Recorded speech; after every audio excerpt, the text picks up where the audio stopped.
specific immunity. Okay? Number 2, triterpenoids. Ito po yung compounds with anti-inflammatory and anti-cancer property. So meron po siya yan. Also, it has proteins and it also has antioxidant. Got it po? Okay. So ngayon, dapat alam natin yung mga yan. Para at least po, pag sinanong tayo, alam natin kung ano yung sasabihin sa kanila. Sir, dapat ba ganyan? Hindi po. Pwede po kayo magkaroon ng proper explanation na mas mabilis. Okay? Maiintindihan ng tao. For example, sir, meron tayong Ganoderma, meron po itong polysaccharides. Ito po, meron itong immune boosting effect. Kaya po, if you are taking our coffee, our food supplements, mataas po is nagsusupport po ito sa immunity natin. So, something like that. Okay? So, ngayon, ang tanong po, ano po ang food supplements natin na may Ganoderma? Patay tayo dyan. Parang na-stun sila. Okay?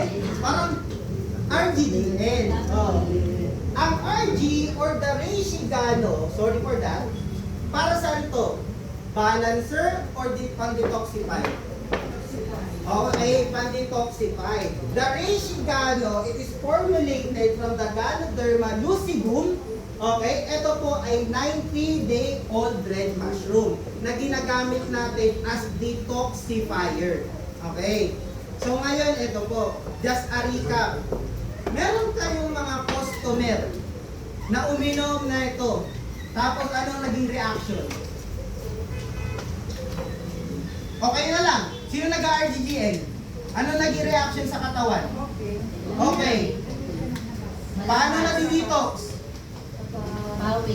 Pagpawis, ihi, pupo. So yan po yun. So yan ay normal. Pero meron ako ulit na i-share na story based on the book of Dr. Lim. Doon sa book, may uminom ng RGGN. Okay? Tapos ang naging reaction sa kanyang body is sumuka ng dugo. Okay? Is it normal? Yes? No? Ano? The thing is, it is normal. But you need to always remind to the people that if they have that kind of effect, it is not because it is the effect when they are taking the Ganoderma. It is the effect of the body on how to release the toxin. Those people na nasa book niya, yes, it is true na siya ay nag-vomit ng blood. Pero, may pero ako, it is not because of the Ganoderma, because it is the reaction of your body, okay, on how to release the toxin. Okay? So ngayon, sinasabi ko po itong kwento na to para pag dumating yung time na meron nangyari sa inyo, dahil nga nag-market tayo, huwag kayong kabahan. Because those body, ayun po yung naging reaction ng body niya. So anong nangyari doon sa nasa libro? Sabi sa libro, yung tao po na yun is may internal damage. Kaya yun yung naging reaction ng kanyang body. Maliwanag po? Okay? So kapag nandito tayo at may ganong klaseng reaction, huwag tayong kabahan because it is tested and proven that the Ganoderma doesn't affect with the body pag ininom natin. Garit po, nakasaan po yan doon sa Ganotherapy natin ha? Doon sa isang theory. Okay?